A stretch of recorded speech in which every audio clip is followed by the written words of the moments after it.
आनंद महोदय धन्यवाद। तो इधर उधर की न बात कर, ये बता कि पहलगाम क्यों हुआ।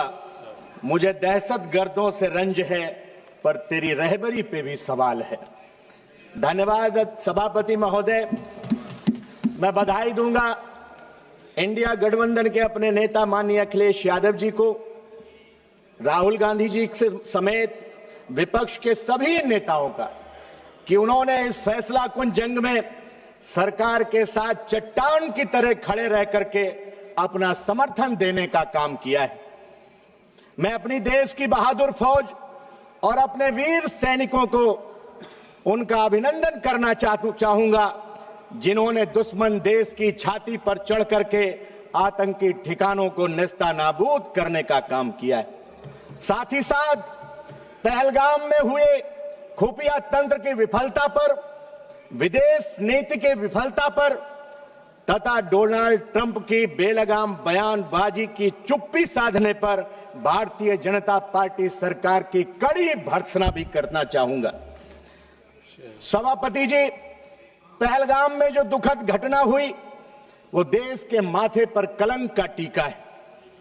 देश जानना चाहता है जिन्होंने हमारी बहनों का सिंदूर उजाड़ा और ये कहा कि मोदी को जाकर के बता देना उन कायरों का क्या हुआ। उनकी चुनौती को स्वीकार करके आर पार की लड़ाई लड़नी चाहिए थी।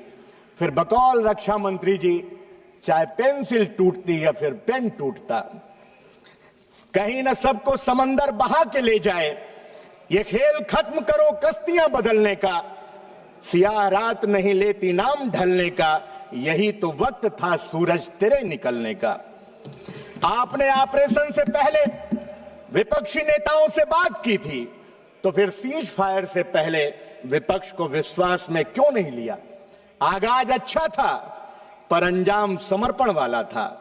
कोई कह रहा था कि अभी तो इधर से कोई लंबी लंबी फेंक रहा था कि एक फोन पर रूस और यूक्रेन का युद्ध विराम हो गया, लेकिन हमें क्या पता था कि 7 समंदर पार कोई हमसे भी लंबी लंबी फेंकने वाला बैठा है, जो ये कह रहा है कि हमने एक फोन करके भारत और पाक के युद्ध को रुकवाने का काम कर दिया। रक्षा मंत्री जी कह रहे थे कि शेर और मेढक से कहीं लड़ाई होती है, और मेढक से लड़ने में अगर पसीना आ गया तो सोचिए जो पीछे से लड़ रहे थे उनसे अगर सामने से लड़ना होगा तो क्या होगा।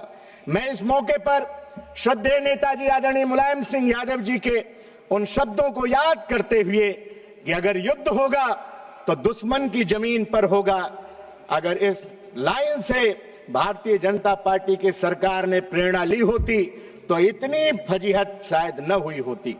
सभापति महोदय, सरकार की विदेश नीति घोषणाओं भाषणों तक सीमित रह गई है। पाकिस्तान और चीन की बढ़ती नजदीकी को आपने नजरअंदाज किया। माननीय सभापति महोदय, ये समय है कि सरकार आत्ममंथन करे। विपक्ष कोई दुश्मन नहीं है, बल्कि लोकतंत्र का अभिन्न स्तंभ है। हम इस सरकार से जवाब चाहते हैं। क्या खुफिया एजेंसियों की जवाबदेही तय की गई? क्या डोनाल्ड ट्रंप की टिप्पणी पर कोई आधिकारिक विरोध दर्ज किया गया? क्या भविष्य में ऐसे हमलों से निपटने के लिए कोई नया रोड मैप तैयार किया गया है? देश को भावनात्मक भाषण नहीं, ठोस रणनीति चाहिए। राष्ट्रवाद का दिखावा नहीं, राष्ट्रीय सुरक्षा का ठोस ढांचा चाहिए। आपने समय दिया, आपका बहुत बहुत धन्यवाद।